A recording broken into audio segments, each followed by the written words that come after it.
मैं इस वक्त मौजूद हूँ गोठ मोहम्मद मूसा बबर में, जहाँ की एक ऑडियो बहुत वायरल हो रही है। अस्सलाम वालेकुम इंडिया। जी वालेकुम सलाम। सर क्या हाल है, ठीक है? अल्लाह का करम। सर मैं शाहनवाज बात कर रहा हूँ दादू सिंध से। जी सर। मैं 27 तारीख से बार बार फोन कर रहा हूँ जी लेकिन कुछ भी नहीं हो रहा। सर हमारे यहाँ कंप्लेन फॉरवर्ड। जी मेरी रुके सुने, मेरी कंप्लेन ये वो कंप्लेन नहीं है जो जिस चीज की जरूरत है मुझे। जी जी। अब हमारा गांव है मोहम्मद मूसा बबर ताल का दादू, आप उस पे हायर अथॉरिटी को लिख दें हमारे ऊपर बम गिरा दें, हम एक बार मर जाएं जान छूट जाए, हम बार बार आपको तंग न करें।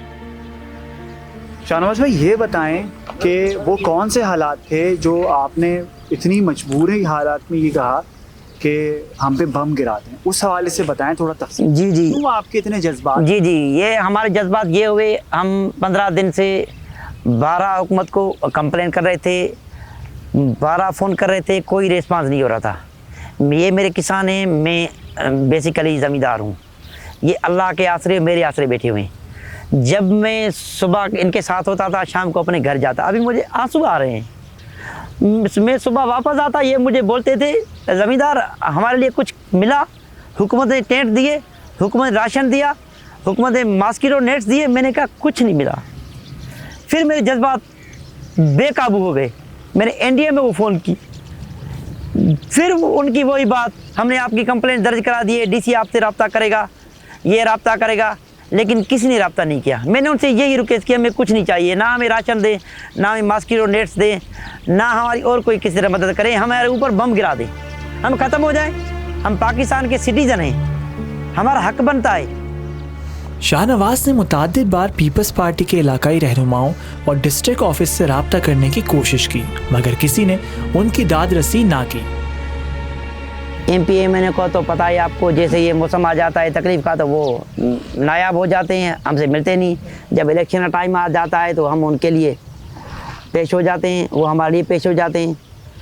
फिर 12 हमने 27 से 8 तारीख तक रोज़ NDA को कॉल करता था, PDM कॉल करता था, लेकिन वो कहते थे हमने आपकी ना कंप्लेंट फॉरवर्ड कर दी DC दादू को, लेकिन कुछ भी नहीं हो रहा था।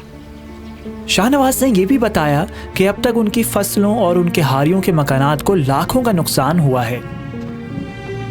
सिर्फ ये मस्जिद का एरिया बचा हुआ था और पानी पानी था। ये हम 15 दिन ड्रेन के बाद ये कुछ पानी कुछ रास्ते ठीक हुए हैं, हमने इनके ट्रैक्टर चलाए हैं, ये घर टूटे हुए हैं, ये घर अब रहने के काबिल नहीं है, ये रात को बाहर सोते हैं। तकरीबन 20 लाख तो घरों का खर्चा होगा, 20 लाख कम से कम होगा, को ज़्यादा कम से कम मैं बात कर रहा हूँ। और फसल तकरीबन हमारी 50 लाख की फसल ख़त्म हो गई है। हमने सीड इसमें डाले, अपने हाइब्रिड सीड डाले, 8,000 का पर बैग है 5 kg का, और 13,000 की DAP की बोरी है, 2500 यूरिया है। हम एक बार DAP अप्लाई कर चुके हैं, 3 बार यूरिया अप्लाई कर चुके हैं, और जो ट्रैक्टर का खर्चा है उससे अलावा है तकरीबन 40-50 लाख का हमारा नुकसान हुआ है। इस वक्त इस गांव में मलेरिया और डेंगू जैसी बीमारियां फैलने का खतरा है, जिसकी बड़ी वजह मच्छरदानियों की अदम दस्तयाबी है। बहुत बड़ा मलेरिया है यहाँ पर, मॉस्किटो से डेंगू का खतरा थे, लोग घरों से बाहर सोते हैं।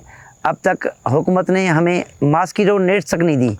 लोग अपनी मदद आपके तहत अपना जुलेबियाँ जलाते हैं और अपना मॉस्किटो जो ऑयल होता है लोशन लगाते हैं अपने बचाव के लिए, लेकिन बहुत सारे लोग अपने मलेरिया में मुब्तला हो गए हैं, डायरिया हो गई है, पूरी तरफ हमारे तरफ पानी पानी है। हमें दुख सिर्फ इसी बात का है, तो हमारे पूछने तक कोई नहीं आया। मुखीर हजरात आए हैं, उन्होंने फ़ोन वगैरह किए, और ख़ास तौर पे ओवरसीज़ से उनने फ़ोन पे रब्ता किए, हमें अश्योरेंस दिलाई है, हमें हौसला दिलाया है, आप घबराए नहीं, हम आपके साथ हैं। लेकिन हुकूमत की तरफ से अभी तक डिस्ट्रिक्ट दादू की तरफ से कोई टीम हमारे पास नहीं पहुंची।